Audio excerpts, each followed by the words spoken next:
요한계시록 21장.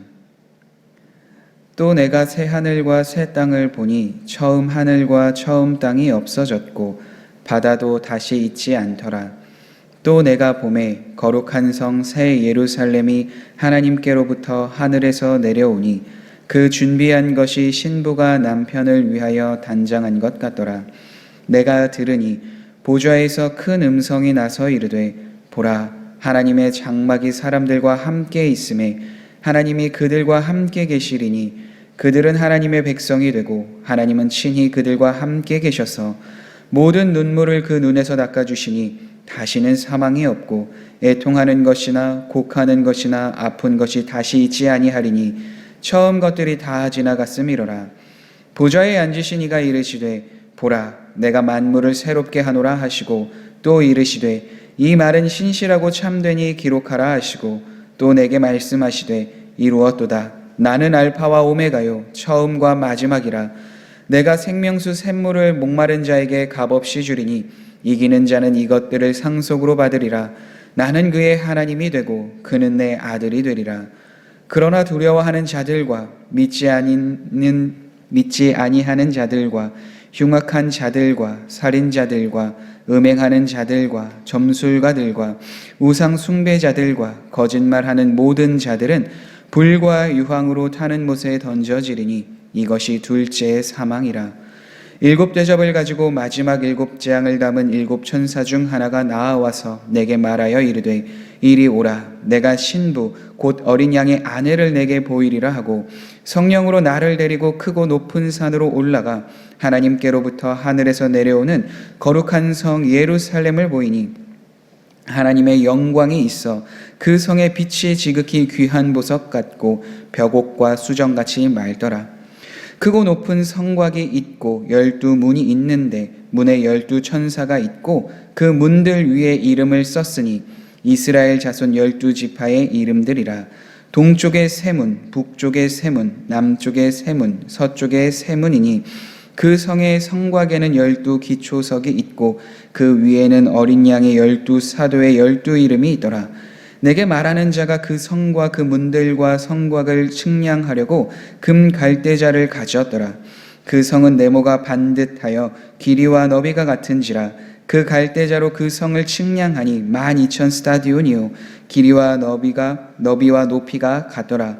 그 성곽을 측량함에 144규빗이니 사람의 측량 곧 천사의 측량이라. 그 성곽은 벽옥으로 쌓였고 그 성은 정금인데 맑은 유리 같더라. 그 성의 성곽의 기초석은 각색 보석으로 꾸몄는데 첫째 기초석은 벽옥이요 둘째는 남보석이요 셋째는 옥수요 넷째는 녹보석이요 다섯째는 홍만호요 여섯째는 홍보석이요 일곱째는 황옥이요 여덟째는 노곡이요 아홉째는 담황옥이요 열째는 비취옥이요 열한째는 청옥이요 열두째는 자수정이라. 그 12문은 12진주니 각 문마다 한 개의 진주로 되어 있고 성의 길은 맑은 유리 같은 정금이더라. 성 안에서 내가 성전을 보지 못하였으니 이는 주 하나님 곧 전능하신 이와 및 어린 양이 그 성전이심이라. 그 성은 해나 달의 비침이 쓸데없으니 이는 하나님의 영광이 비치고 어린 양의 그 등불이 되심이라. 만국이 그 빛 가운데로 다니고 땅의 왕들이 자기 영광을 가지고 그리로 들어가리라. 낮의 성문들을 도무지 닫지 아니하리니 거기에는 밤이 없음이라. 사람들이 만국의 영광과 존귀를 가지고 그리로 들어가겠고 무엇이든지 속된 것이나 가증한 일 또는 거짓말하는 자는 결코 그리로 들어가지 못하되 오직 어린 양의 생명책에 기록된 자들만 들어가리라. 아멘. 오늘 본문에서 사도 요한은 새 하늘과 새 땅 그리고 새 예루살렘에 대한 환상을 보게 됩니다. 그 이전에 있었던 것들은 다 사라지게 되고 새 하늘과 새 땅이 이제 찾아오게 되는데 그곳에서는 믿음을 지킨 자들은 하나님과 영원히 함께 있게 될 것이고 하나님을 따르지 아니하였던 사람들은 각각 그들의 행위대로 심판을 당하게 될 것임을 분명하게 말해주고 있습니다. 새 예루살렘은 하늘로부터 내려오고 있는데 그 모습이 마치 신부가 단장하여서 남편을 위하여 단장하고 있는 그 모습과도 같다라고 성경은 이야기합니다. 그리고 그 예루살렘 성이 내려올 때에 하늘에서 음성이 들립니다. 내가 들으니 보좌에서 큰 음성이 나서 이르되 보라 하나님의 장막이 사람들과 함께 있음에 하나님이 그들과 함께 계시리니 그들은 하나님의 백성이 되고 하나님은 친히 그들과 함께 계셔서 모든 눈물을 그 눈에서 닦아주시니 다시는 사망이 없고 애통하는 것이나 곡하는 것이나 아픈 것이 다시 있지 아니하리니 처음 것들이 다 지나갔음이로라. 처음에 이스라엘 백성들이 이집트, 그러니까 애굽에서 나와서 광야에 머무르고 있을 때에 하나님께서는 그들과 함께 하셨습니다. 어디에서 그들과 함께 하셨는가? 바로 성막입니다. 그래서 성막은 이스라엘 사람들이 진영을 진치고 있을 때 그 중심에 쳤던 것을 우리는 알 수 있습니다. 훗날 솔로몬의 성전이 완공되어서 그 후에는 그 성전에 함께 계시며 하나님께 드리는 그 예배를 받으시고 하나님의 영광이 그곳을 떠나지 않았습니다. 그런데 이스라엘 백성들이 계속해서 하나님 앞에 범죄함으로 인해서 하나님의 영광은 그 성전에서 떠나가게 되었고 그 성전은 결국 무너지게 됩니다.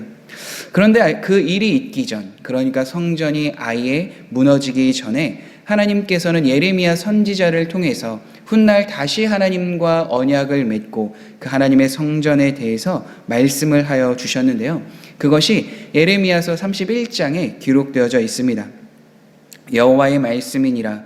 보라, 날이 이르리니 내가 이스라엘 집과 유다 집에 새 언약을 맺으리라.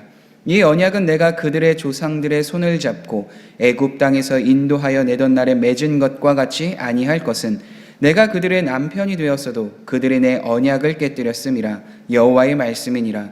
그러나 그날 후에 내가 이스라엘 집과 맺을 언약은 이러하니 곧 내가 나의 법을 그들의 속에 두며 그들의 마음에 기록하여 나는 그들의 하나님이 되고 그들은 내 백성이 될 것이라. 여호와의 말씀이니라. 날이 이르게 되는 때가 오게 되는데 그때에 다시 이스라엘 백성들과 그 하나님의 백성들과 새 언약을 맺으신다 말씀하여 주셨습니다. 그리고 그 언약은 이제는 하나님의 법, 그것을 그들의 속과 마음에 두어서 다시 하나님의 백성, 그들을 백성 삼아 주시겠다라는 그 약속을 하셨습니다. 바로 오늘 본문에 말씀하여 주신 그 언약입니다. 그 언약을 이루심으로 성도가 누리는 은혜는 그렇다면 무엇입니까? 바로 이미도 구약 백성들이 경험하고 누렸던 하나님이 함께 하신다라는 그 은혜입니다. 그런데 그 은혜의 삶이 어떠한 삶으로 구체적으로 나타나는가? 바로 오늘 본문에 나와 있는 것처럼 그 성도들의 모든 눈물을 닦아주시고 애통과 곡하는 것, 아픈 것이 이제는 다시 있지 않을 뿐만 아니라 7절 말씀에 따르면 이젠 하나님의 상속자 그 은혜를 주신다고 말씀해 주셨습니다.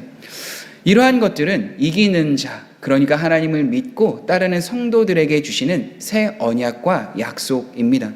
그렇게 하나님을 따르지 않는 자들에게는 그러한 은혜가 주어지는 것이 아니라 심판을 받게 된다, 성경은 이야기합니다. 그러니까 성도들과 구별되어서 하나님을 믿지 않는 자들은 그 은혜를 누리는 자리에 있는 것이 아니라 불과 유황으로 타는 못에 들어가게 된다, 영원한 심판을 받게 된다 말씀해 줍니다.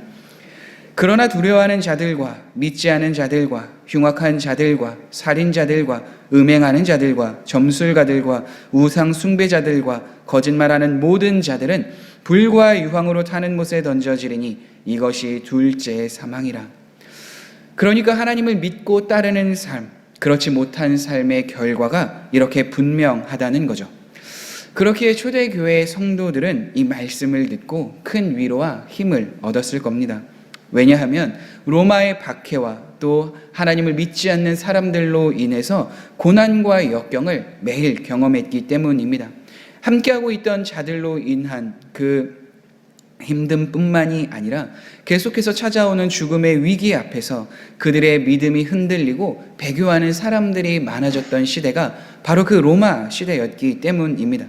그래서 믿음을 끝까지 지키고 하나님을 바라본 성도들에게 주시는 이 큰 은혜가 무엇인지를 다시 깨닫고 알았을 때 처음 그들이 예수님을 믿었던 사랑이 떠올랐을 것이고 또 그 사랑을 통해서 계속해서 믿음을 지키며 살아가는 그 길을 그들이 걸어 나아갈 수 있었습니다.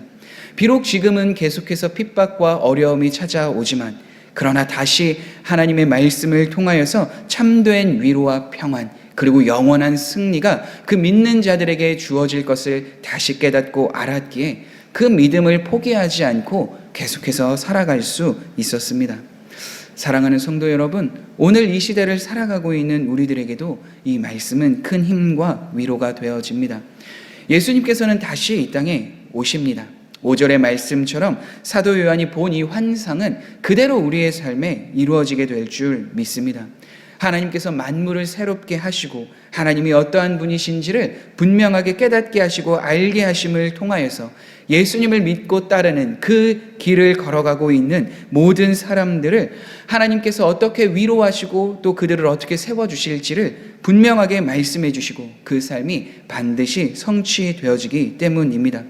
물론 지금 이 시대를 살아가고 있을 때 사탄은 늘 우리를 찾아오며 유혹하며 세상은 우리를 미워하고 고난과 역경 속에 계속해서 버려두고 있습니다.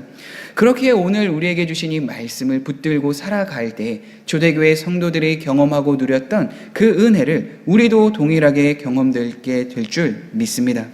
우리가 겪고 있는 고난과 역경 속에서 참된 소망을 하나님 앞에 두고 말씀과 기도로 믿음을 굳건하게 하며 살아갈 때에 우리도 동일하게 이 말씀의 능력이 계속해서 경험되며 또 영원한 그 승리와 능력이 우리에게 주어지게 될 것임을 우리는 깨닫고 더 주님을 따를 수 있게 됩니다. 그래서 계속해서 주님을 바라보며 그 삶을 살아내는 우리 모든 성도님들이 되시기를 간절히 소망합니다. 사도 요한은 계속해서 새 예루살렘에 대한 환상을 보게 됩니다. 그 거룩한 성 예루살렘은 하나님의 영광으로 계속해서 빛납니다. 그 성에는 하나님의 임재가 계속해서 가득한데 왜냐하면 하나님과 어린 양이 직접 그 성전이 되어주시기 때문입니다. 그리고 그 성 안에 들어가기 위해서는 문을 통과해야 하는데 그 문에는 천사들이 있습니다. 천사들은 들어가는 사람들을 통제하며 그 사람들에 대한 모습들을 바라봅니다. 성 안에 들어가는 땅의 왕들은 자기의 영광을 가지고 들어가게 되고 사람들은 만국의 영광과 존귀를 가지고 그 성에 들어가게 됩니다. 그러나 속된 것이나 가증한 것이나 또 거짓말하는 자들은 그 성에 들어가지 못하게 되는데 왜냐하면 그들의 이름은 생명책에 기록되어져 있지 않기 때문입니다. 생명책에 기록되어 있는 자만이 그 거룩한 성으로 들어갈 수 있음을 오늘 말씀을 통해서 우리는 알 수 있습니다. 이처럼 하나님께서는 새 예루살렘 성을 준비하셨는데 그곳은 오늘 말씀에 따르면 안전하고 거룩하고 영화롭고 많은 사람들이 보기에 아름다운 곳입니다. 영원한 생명이 보장되어져 있고 하나님의 영원한 통치와 다스림이 있는 그 장소입니다. 그 장소가 누구에게 주어지는가? 이기는 자, 믿음을 끝까지 포기하지 않고 계속해서 주님을 바라보며 나아가는 자들에게 주어짐을 우리는 말씀을 통해 보게 됩니다.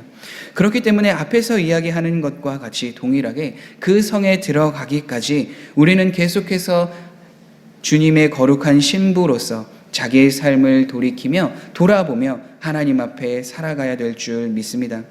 거룩한 성 예루살렘에 하나님의 영광이 머물고 있는 것처럼 하나님의 성도는 자신의 영광을 위해서 살아가는 존재가 아닙니다. 하나님의 영광을 드러내기 위해서 계속해서 하나님과 교제하며 하나님이 어떠한 분이신지 하나님이 어떠한 마음을 갖고 사람을 대하시는지 그 삶으로 주님을 따르며 그 하나님에 대한 성품을 드러내며 사는 삶을 살아갑니다. 그래서 하나님의 거룩하고 자비하신 그 마음, 그 영광과 은혜가 성도들을 통해서 드러나게 되고 하나님의 이름을 영화롭게 할 수 있는 것입니다. 그리고 성도는 자기의 삶을 절제하되 세상의 것을 따르지 않고 하나님이 보시기에 가증한 일을 행하지 아니하며 우상 숭배를 행하는 일을 행하지 않습니다. 그러한 마음이 우리의 삶에 머물지 않도록 계속해서 삶을 돌아보며 주님의 은혜를 간구하며 성도들은 살아갑니다.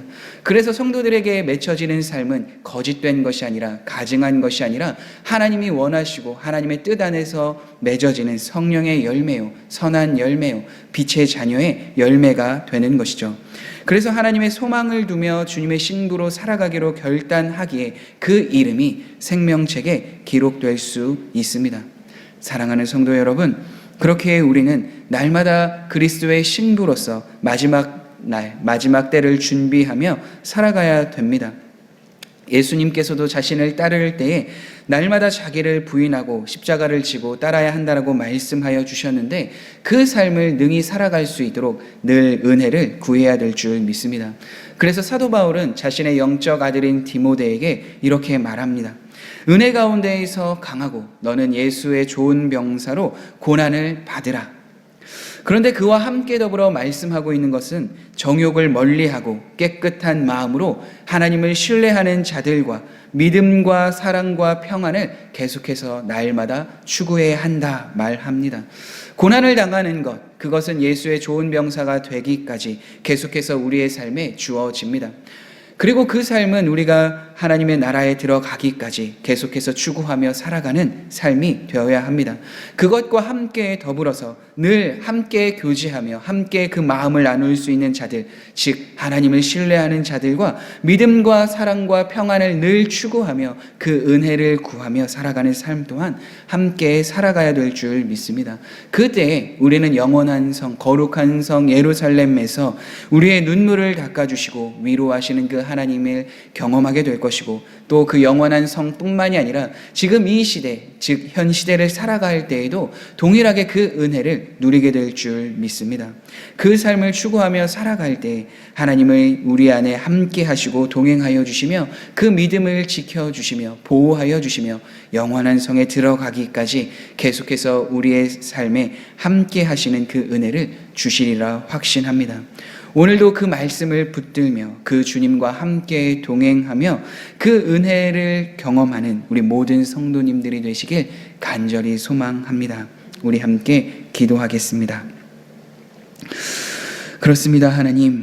하나님께서는 은혜가 풍성하시고 자비가 많으셔서 계속해서 하나님을 바라보며 나아가는 백성들을 버려두지 않으시고 그 믿음의 길, 은혜의 길을 걷게 하시는 줄 믿습니다. 죄악이 가득한 이 세상에서도 그 믿음이 흔들리지 않도록 계속해서 하나님의 백성을 보호하시고 인도하여 주시는 줄 확신합니다. 그런 상황에서, 그러한 모습에서 우리가 계속해서 주님의 말씀을 붙들고 기억하며 주의 신부로서 주님을 향한 그 마음 변치 않고 계속해서 주님을 사랑하고 주님의 말씀을 따르며 나아가는 우리 모든 성도님들이 되도록 인도하여 주옵소서. 하나님을 바라보며 나아가는 참된 소망을 바라보며 믿음이 흔들리지 않을 수 있도록 날마다 깨어서 기도하며 말씀을 묵상하며 주님의 길을 따를 수 있는 은혜가 주어지게 도와 주옵소서. 예수님의 이름으로 기도드립니다. 아멘.